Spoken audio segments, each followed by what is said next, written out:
है कि आप जो है सेल्फ डेवलपमेंट की तरफ जाएं। मैं उन्हें दो चीज़ें सजेस्ट करता था। एक यहाँ पास सेब्स एकेडमी होती थी, मैं उनसे कहता था ये सेब्स या इस तरह के जो सेटअप हैं, यहाँ से आप एक ऐसा कोर्स करें जो प्रेजेंटेशन का कोर्स हो, जिसमें आपकी स्पीकिंग स्किल बढ़े, थोड़ा सा आपकी कंप्रीहेंशन बढ़े। कोई पैगाम आया है?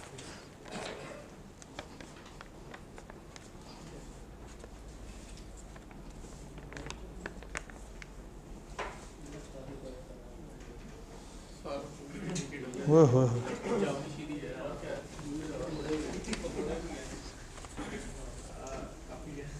ठीक है जी।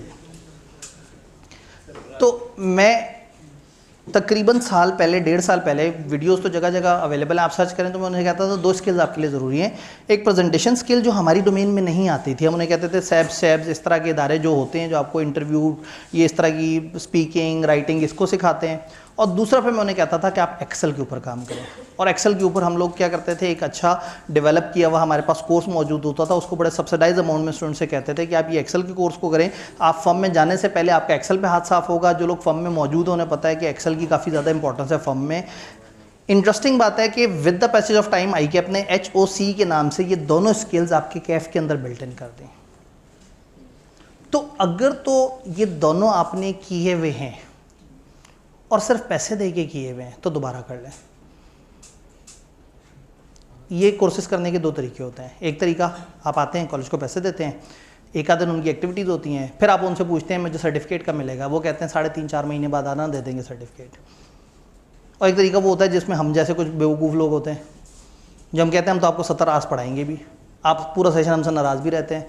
हम कहते हैं जी हमने पैसे लिए, हम हलाल करेंगे, हम आपको सर्टिफिकेट देंगे तब जब आपके 70 आवर्स पूरे हों, जब हमारे टीचर ने आपके साथ इतने सेशंस लगाए हों, आपको इस तरह से ट्रेन किया, उसके बाद हम आपको सर्टिफिकेट जारी करेंगे। तो अगर तो आपने सिर्फ पैसे दे के लिया हुआ है तो आई सजेस्ट, ज़रूरी नहीं यहाँ है, कहीं से भी उसको सही वाले को दोबारा कर लें। और अगर आपने सही वाला किया हुआ तो बहुत अच्छी बात है। और अगर आप तीसरी कैटेगरी में कि आपने अभी तक किया ही नहीं, तो ये क्या किया है? को खुदा का खौफ करें, ये कब करेंगे, ये कब शुरू करेंगे, तो कब ख़त्म करेंगे? हम पिछले 7-8 महीने से बार बार ग्रुपों में बच्चे तंग हो जाते हैं कि सर नहीं है हमारी क्वालिफिकेशन अटैम्प्ट। हम मैसेजेस करके बताते हैं कि भाई अगर आपकी क्वालिफिकेशन अटैम्प्ट हो, आप लोगों के लिए हम एक्स्ट्रा से बैचेस शुरू कर रहे हैं, जल्दी से जल्दी करें। और उसको जैसे इस दफ़ा हम सारे बैचेस ईद के बाद शुरू कर रहे हैं, लेकिन वो बच्चे जिनकी क्वालिफिकेशन की अटैम्प्ट है, जो उनके लिए हम एमरजेंसी में इसी वीकेंड पे जो सैटरडे वहाँ से बैच शुरू कर रहे हैं। तो कहीं पे भी जाएं, अगर आपके हैंड्स ऑन कोर्स रहते हैं तो लाजमी उसमें जाके अब स्टार्ट कर दें, क्योंकि उसने कंप्लीट होना है। और उसके बाद आपकी फर्म की इंडक्शन के डॉक्यूमेंट जा रहे होंगे। थोड़ी बहुत रिलैक्सेशन इसमें कभी कभी मिल जाती है कि अगर बच्चे के बिल्कुल आखिरी 1 आध महीना रहता है या चंद दिन रहते हैं तो कॉलेज वाले एक टेंटेटिव सर्टिफिकेट दे देते हैं, जिससे उसका फॉर द टाइमिंग गुजारा हो जाता है। लेकिन अगर अभी तक आपने नहीं किया तो पहली ही फुर्सत में किसी भी कॉलेज में जहाँ पे भी आप वो करें, आप रजिस्टर कराएं। नॉर्मल दिनों में तो आप ये करते हैं कि किसी भी कॉलेज जो पैसे लेके आपको सर्टिफिकेट दे दे आप वो कर देते हैं, लेकिन इस टाइम पे कोशिश ये करें, मैं ये नहीं कह रहा आप हमारे पास लाजमी आएँ, हम पैक, स्कैन्स, अबू बकर ब्लॉक, ये 3 इदारे बड़े अच्छे तरीके से सही वाला PP कराने की कोशिश कर रहे हैं। तो मैं ये नहीं कह रहा कि आप लाजमी इधर आएँ, मैं तो कंपेटिटर्स के नाम तक ले रहा हूँ कि जो सही अच्छा जेन्युइन तरीके से करा रहे हैं, जो पेन लेते हैं इस चीज़ की कि इस बच्चे को हमने इनकी स्किल्स पूरी प्रोवाइड करनी है। तो अगर करें तो इस टाइम पे चूँकि आपके पास टाइम है और आपने पढ़ाई नहीं करनी, तो ये दोनों कोर्सेज अच्छे वाले करें, सही तरीके से करें। MS ऑफिस भी जो लें, साथ साथ उसकी प्रैक्टिस करें, अपने आप को इक्विप करें। ये टाइम आपके पास बहुत ज़्यादा है, इस टाइम पे वेले बैठने से सिर्फ फ्रस्ट्रेशन होगी। तो दिन में 1.5 से 2 घंटा फॉर्म वगैरह की एक्टिविटी के लिए, 1.5 से 2 घंटा कुरान के लिए, कुछ अपने बाकी इबादत और वो सारे मामलात, और कुछ 5-6 घंटे का टाइम इस तरह की लर्निंग की तरफ वो दिया जा सकता है। फिर कुछ लोग क्या होते हैं, वो अपने घर चले जाते हैं, वो कहते हैं जी हमारे लिए मुश्किल है, या इस तरह से करके PP में प्रॉब्लम है, फिजिकल बैच, तो फिर हम वीकेंड्स वगैरह पे भी कुछ बैच देते हैं। तो अभी करंटली मैंने फिर सेशन के स्टार्ट में उनसे पूछा था कि जी हम लोगों ने जो उनके लिए स्टूडेंट्स के लिए बैचेस रखे तो उनका क्या स्टेटस है। तो उन्होंने बताया था कि ये 3 बैचेस हैं। ये बैच गालबन उन्होंने कहा था ये फिल हो चुका हुआ है, और ये बैच वो कहते हैं कि ये तकरीबन इख्तिताम के करीब है। ये हमने एक टेंटेटिव उससे अगले सैटरडे का बैच अनाउंस किया हुआ है। ये PP का है, तो अगर आपने अभी तक PP नहीं किया तो हमसे या कहीं से भी आप PP ज़रूर कर लें। और अगर आपने कर लिया हुआ है तो फिर तो ईजी है। कर लिया है में फिर 2 डेफिनेशन है, गलत वाला किया था तो एक दफ़ा कहीं से सही वाला कर लें। अब इस वक्त ना ये मत देखें कि मुझे सिर्फ सर्टिफिकेट चाहिए, इस वक्त ये देखें कि आपको वो स्किल भी चाहिए। आपने इंटरव्यू में जाके प्रेजेंट होना है, आपने बोलना है, आपने फर्म के सामने अपने आप को प्रेजेंट करना है। तो ये इस तरह से करके ये 3 बैचेज़ हैं जो ये वाला तो मेरे ख्याल में ख़त्म हो गया हुआ है, इसमें शायद कुछ सीट्स हैं, और ये वाला अभी हम लोगों ने फिर कल सोचा है कि हम एक और बैच इसमें ऐड कर दें, क्योंकि ये इन्होंने बताया था कि ये किसी भी वक्त ख़त्म हो सकता है। इसमें शायद कोई 10 के करीब, पता नहीं करंट स्टेटस क्या है, करंट स्टेटस इसका कुछ आइडिया है?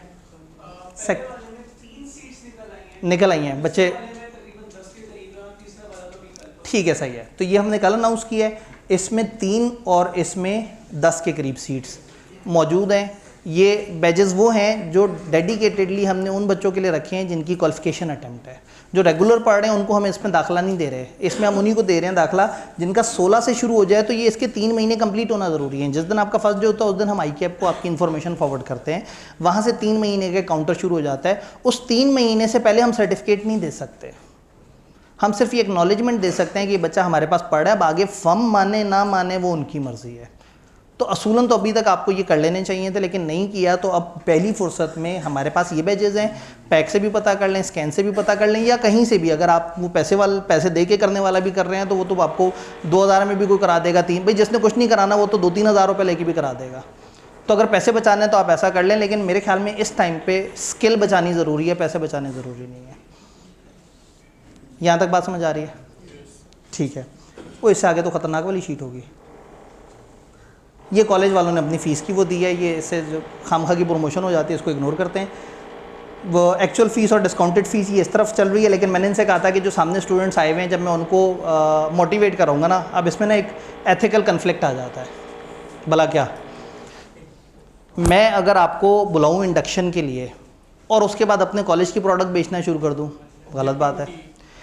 मैं बुलाऊँ इंडक्शन के लिए और आपकी इंडक्शन का एक बैरियर हो कि आपके ये कोर्स नहीं हो और मैं आपको बताऊँ ना, ये भी गलत है। अच्छा, मैं आपसे कहूँ कि आप जाके कोर्स कर लो कहीं से भी पैसे दे के, और जबकि मुझे पता है कि आपको स्किल भी सही नहीं मिलेगी, तो भी गलत है। और मैं कहूँ मेरे कॉलेज में आ जाओ, तो ये कमर्शियल बात हो जाएगी। तो इसका एक सोल्यूशन ये निकाला कि नंबर 1 मैंने आपको 3 कॉलेज रेफ़र कर दिए हम, स्कैन्स का अबू बकर कैंपस और पैक का कोई भी कैंपस, वो अच्छे तरीके से उसको लेके चल रहे हैं। तो ये 3 है। और दूसरा ये है कि फिर आप लोगों के लिए एक स्पेसिफिक ऑफ़र कि अगर आप लोग आए हुए हैं तो मैं वो वाली अमाउंट जिस पे हम लोग अपना ब्रेक इवन करते हैं, मैं वो वाली अमाउंट आपको कोड कर दूं, तो मुझे गंदा दुख नहीं होगा इस बात का कि मैंने सेशन के बीच में कोई ऐसी बात की थी। इंटरेस्टिंग बात है, आप में से कोई भी ना आए, हमारे ही बैचेस तो भर जाने हैं, लेकिन वो बच्चे आएँ जिनके आखिरी 2 पेपर, ये वाले 2 पेपर रहते हैं, तो वो जल्दी से कवर कर लें। तो उसके लिए ना इसमें एक दफ़ा ड्रामाई अंदाज में कैमरा बंद करना पड़ता है। कैमरे को हम चंद सेकेंड्स के लिए बंद करेंगे। नहीं, आपको ऐड नहीं करना। असल में ये हमने डील किन के लिए निकाली थी, जो बच्चे हमसे 2 पेपर पढ़ रहे हैं, इस तरह से वो कहते हैं जी हम तो आपके बच्चे हैं, हम एडिशनली आप लोगों से कोर्स ले रहे हैं। तो इस दफ़ा हम लोगों ने ये रखा है कि जो भी हमारी लिस्ट प्राइस है, ट्रायो का मतलब है जो 3 चीज़ें हमसे ले रहे हैं, वो चाहे 2 कैफ के सब्जेक्ट, 1 हैंड्स ऑन कोर्स हो, 2 हैंड्स ऑन कोर्स हो, 1 कैफ का सब्जेक्ट हो, उसको स्ट्रेट अवे जो भी वो फीस बनती है उसमें से 15 माइनस हो जाते हैं। यानी कि 25,000 अगर कम्बो है तो 5,000 माइनस हो गया, 12,000 अगर इनमें से कोर्स है MS ऑफिस वाला वो 7,000 पे हो जाता है, वो अगर 15 का है तो वो 10 का हो जाता है, वो इस तरह से करके 5-5 रिड्यूस हो जाता है। तो आप लोगों के सामने मैं इसलिए 2 का जिक्र कर रहा हूँ कि मेरी अजम्पशन ये है कि आप लोग आखिरी पेपर दे के आए हैं और अल्लाह करे आप लोगों को दोबारा कैफ के सब्जेक्ट्स ना पढ़ने पड़े।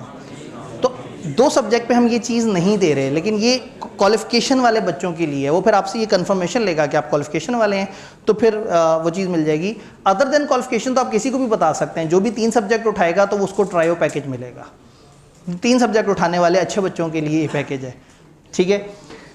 ये थोड़ा सा कुछ वो हैं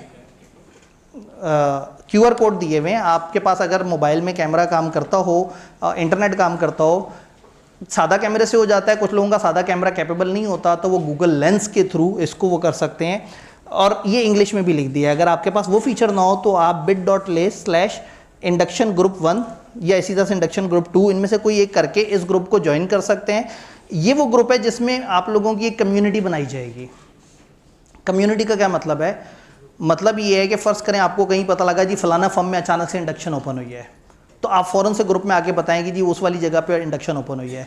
ग्रुप में एक बच्चे ने कहा यार KPMG का फॉर्म अप्लाई करते हुए ये मुझे प्रॉब्लम आ रहा है, तो आप ही ने वहाँ आके कह दिया यार मैंने जब अप्लाई किया था मैंने इसको ऐसे कर दिया था, ऐसे कर दिया था।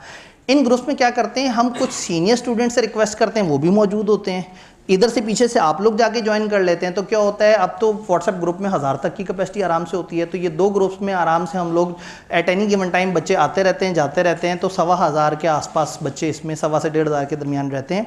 उससे फ़ायदा ये होता है कि वहाँ सीनियर जूनियर बच्चों की मिक्सिंग हुई भी होती है, तो आप अपनी कम्युनिटी से कनेक्ट हो जाते हैं। वरना क्या होगा, ये भाई अपने तरीके से अप्लाई कर रहे हैं, वो अपने तरीके से अप्लाई कर रहे हैं, उनकी अपनी कहानी चल रही है, उनकी अपनी कहानी चल रही है, वो उन्हें नहीं बता रहे, वो इन्हें नहीं बता रहे, सब अकेले हो गए, कोई किसी की मदद नहीं कर रहा।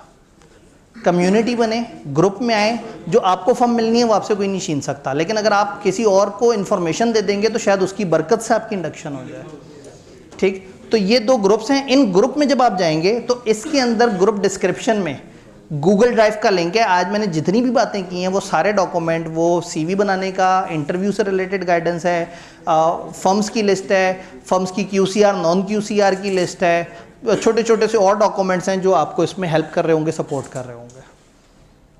तो ये है, इसके साथ हमारा जो है वो सवाल जवाब वाली बातें होती हैं।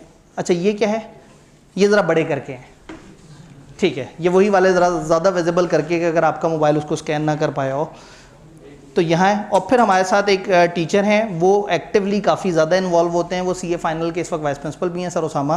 तो यहाँ पे वो नंबर जो कि हम एज अ टीम यूज़ कर रहे होते हैं, ये नंबर जो है आप इस पे मैसेज कर सकते हैं, कोई भी इंडक्शन से रिलेटेड कोई मज़ीद या आपको कोई वो है तो इस नंबर पे, नहीं तो ये QR कोड्स हैं। इन ग्रुप्स के अंदर हर वक्त डिस्कशन चल रही होती है, हर वक्त लोगों की कम्युनिकेशन चलती है। हमें कोई अच्छी खबर मिलती है, हम उस ग्रुप में डाल देते हैं, आपको कोई अच्छी खबर मिले आप उस ग्रुप में डाल दें, ताकि आप दिन में एक दफ़ा उस ग्रुप में जाएं और आपको पता लग जाए कि पूरे पाकिस्तान में चल क्या रहा है, रादर देन कि हर बंदा अपनी अपनी जंग अकेले लड़ रहा हो। जी, तो इस वक्त तो अभी सिर्फ ज्वाइनिंग हो रही है ना इस वक्त तो वो जो है ना, वरना क्या होगा, आते साथ ही एकदम से वो ये क्या ये क्या ये क्या, वो सब आउट हो जाता है। तो उन्होंने कहा ये इस टाइम पे ओनली एडमिन है, ये शाम में ओपन हो जाएगा। जी जी सर, आपके आर्टिकल्स में ये तो पता था कि मतलब ये ऑडिट टैक्स वगैरह डिपार्टमेंट है, ठीक, इंडस्ट्री में मतलब सर हम सीखते क्या हैं? ठीक है जी। इन्होंने ये कहा, एक सवाल आया है मेरे ख्याल में, अब सवाल जवाब की तरफ ही चलते हैं, क्योंकि एक ख़ास टाइम के बाद जो है ना आप अपनी असर ना पड़ने का जो है ना गुनाह मेरे ज़िम्मे डाल देंगे। तो किस वक्त तक सवाल जवाब हम ख़त्म कर दें तो आप बग़ैर मेरे ऊपर गुनाह डाले 5 बजे तक चले जाएं, 5 बजे तक सवाल जवाब कर लेते हैं। इन्होंने कहा जी फर्म में तो हमें पता होता है ये डिपार्टमेंट है ये डिपार्टमेंट है, इसमें नहीं पता होता, ये ओपन कर लेते हैं। मेरे ख्याल में आपने स्कैन कर लिया है, नहीं तो ये बाद में रिकॉर्डेड फॉर्म में भी होगा, आप उसको भी कर सकते हैं। नहीं तो ये नंबर याद रखना कितना आसान है, 03 के बाद 4 दफ़ा 0 और आपने ओसामा, वो नहीं होता पैड, डिजिटल पैड जो उस पर आप OSA, पता नहीं आप लोग, आप पुराने ज़माने के नहीं है, हमारे ज़माने में वो डिजिटल पैड के ऊपर जो है ना वो करैक्टर्स बने हुए होते थे। आपको पता नहीं वाली साइंस, आपका जो की पैड है उस पर अगर आप O को करेंगे तो ऑटोमेटिकली 6 प्रेस होगा, क्योंकि 6 के नीचे जो करैक्टर है वो MNO लिखा हुआ होगा। अब मतलब डर ही लगता है, आजकल इतने एंड्रॉयड बच्चे हैं कि वो ना मतलब बिल्कुल ये पुराने ज़माने वाली बातें नहीं समझ आती। तो 03 4 टाइम 0 ओसामा 67262, या मेरा ईमेल एड्रेस आपको पता होता है atifabdifca@gmail.com, आप उस पर ईमेल कर सकते हैं। उस ईमेल पे भी मैं आपको लिंक फॉरवर्ड कर दूंगा या रेलेवेंट बंदों की डिटेल दे दूंगा। तो मेरे ख्याल में लाइट ओपन करते हैं, सवाल जवाब का सिलसिला शुरू करते हैं। जी, ये ग्रुप बंद है, इसका मतलब है फिर इसके नंबर तो नहीं पूरे हो गए। पहला वाला कंप्लीट हो गया है, गूगल लेंस से। अच्छा हाँ, पता है क्या, आप व्हाट्सएप के उससे स्कैन ना करें, सादा कैमरे या गूगल लेंस से स्कैन करें, फिर फुल हो गया होगा। फिर आप सेकंड वाले को ट्राई कर लें, ग्रुप 2 हो गया, बस फिर वो पहला वाला फिर फुल हो गया होगा, क्योंकि असल में ये चक्कर होता है ना कि वो उसमें क्वांटिटी का पहले वाले में गुंजाइश कम थी, तो इसलिए हमने दोनों का लिंक दे दिया था। ठीक है, नहीं तो एक आसान तरीका ये भी होता है ना, अगर वो कैमरा ना काम कर रहा हो तो गूगल पे जाके, मतलब क्रोम पे जाके ये लिख दें, एंटर करें, तो वो घुमा के आपको रेलेवेंट जगह पे ले आता है। ले जी, भाई का एक सवाल था, सवाल ये था कि भाई फर्म में तो हमें पता होता है कि कौन से डिपार्टमेंट में जाना है, इंडस्ट्री में हमें नहीं पता होता कि हम कहाँ जाएँ, किस तरह से करके। कोई इंडस्ट्री में जब आप आएगा और आपको काम देगा तो आपको पैसे भी देगा, तो क्या आपके कैरियर को प्रोग्रेस नहीं करेगा? इंडस्ट्री में बड़ा कॉमन होता है 1.5-2 साल बाद लोग रोटेट हो रहे होते हैं। बड़ा कॉमन होता है कि उनके पास जो ट्रेनीज़ होते हैं वो उनको अलग अलग डिपार्टमेंट्स का एक्सपीरियंस देते हैं। तो इसमें होगा ये कि जिस भी इंडस्ट्री में आप जाएंगे वो आपको कहीं ना कहीं 2-3 ऐसे डिपार्टमेंट में घुमाएंगे जिससे आपको एक्सपीरियंस मिलेगा। फर्म के अंदर भी आपकी कंट्रोल में नहीं होता, ये बड़ा कम होता है, आपको ये ऑप्शन दी जाती है कि आप बताओ। अदरवाइज आपके पास ये ऑप्शन नॉर्मली नहीं होती कि आप कौन से डिपार्टमेंट में जाएंगे। फॉर एग्जांपल मैं हमेशा ईआरपी में जाना चाहता था, मुझे आईटी ज़्यादा पसंद थी, लेकिन मेरी फर्म ने मुझे कभी ईआरपी में नहीं भेजा, मुझे रखा ऑडिट डिपार्टमेंट में और काम मुझे दिए एक और डिपार्टमेंट के। तो चीज़ें हमारे कंट्रोल में नहीं होती, तो इंडस्ट्री में भी नहीं होती, फर्म में भी नहीं होती। लेकिन ये है कि फर्म में भी बहुत सारी टॉक ऑफ द टाउन होती है, ऑडिट डिपार्टमेंट के ये फ़ायदे हैं, फलाना के फ़ायदे हैं। मैंने तो देखा है ईआरपी वालों को बहुत अच्छे पैसों की जॉबें मिल रही हैं। मैंने ये देखा है जो टैक्स में है वो और कुछ नहीं तो अपने फैमिली मेम्बर्स और इधर उधर उन लोगों की टैक्स रिटर्नों के काम पकड़ लेते हैं और अपने तौर पे छोटे से कंसल्टेंट बन जाते हैं। महीने के 60-70 हज़ार रुपये तो वो इस तरीके से कमाना शुरू कर देते हैं। तो ये आप पे डिपेंड करता है कि आप कितनी स्किल सीखने लगे हैं। आप और आपके साथ का ट्रेनी सेम क्लाइंट्स पे रहे हो, सेम माहौल से गुजरे हो, आपने बहुत ज़्यादा सीखा, उसने कम सीखा हो, ये बिल्कुल पॉसिबल है अगर आपके अंदर डिज़ायर है सीखने की। जी सर इंडस्ट्री में वो ये तो नहीं होगा कि अकाउंट डिपार्टमेंट में बिठा दो उनको, जो अकाउंट बनाओ और 3 साल तक अकाउंट भी बनाते। जी, इन्होंने कहा कहीं इंडस्ट्री में ऐसा तो नहीं होगा कि वो अकाउंट्स डिपार्टमेंट में बिठा दें और कहते हैं बस अकाउंट्स बनाते रहो। एक तल्ख हकीकत मैं आपको बता देता हूँ, आप फर्म में जाएंगे, फर्म को कोई इंडस्ट्री वाले कहेंगे हमें एक अकाउंटेंट की ज़रूरत है। ये ऐसे ही अभी जैसे मैंने कहा ना, वो सोलर प्लेटों वालों ने मुझे कहा जी हमें बंदा रेफ़र कर दें, वो मैं था तो मैं किसी स्टूडेंट को रेफ़र करूँगा, वरना कोई फर्म वाला होता वो कहता हाँ हाँ ज़रूर, प्रोफेशनल बंदा फर्म से आके आपको सर्विसेज देगा। उससे पकड़े 75,000, ट्रेनी पकड़ा 19,000 का, किराए पे चला दिया। ट्रेनी वहाँ जाके वही काम करता रहेगा बुक कीपिंग का, उसके आर्टिकल्स काउंट हो रहे होंगे, तो उसने फर्म में रह के क्या कमाल कर लिया, कर तो अभी भी वो बुक कीपिंग रहा है। तो ये आपकी किस्मत है, हो सकता है आप फर्म में बैठ के वही काम करें जिससे आप भाग रहे थे, और हो सकता है आप कहीं और बैठ के वो काम करें जो आपका शौक था। तो ये बहुत सारी चीज़ों में ना किस्मत है, उससे हम लड़ नहीं सकते। सिर्फ फेसबुक पे आके अपना गमो गुस्सा निकाल सकते हैं, लेकिन कुछ चीज़ें हालात के धारे पे भी बह रही होती हैं। सर वो अकाउंटेंट ऑडिटर का फ़र्क रखते हैं कि हमें वो एज अकाउंटेंट देखेंगे कि जी, इन्होंने कहा क्या अकाउंटेंट और ऑडिटर में फ़र्क रखते हैं वो? भाईजान अकाउंटेंट ही होता है। ऑडिटर जब बाहर से आता है तो उसको थोड़ी बहुत इज्जत मिलती है जब तक वो बाहर से आया हुआ होता है। जब वो जॉब कर रहा होता है तो उसको भी उतनी इज्जत मिलती है जितनी के अंदर के अकाउंटेंट्स को मिलती है।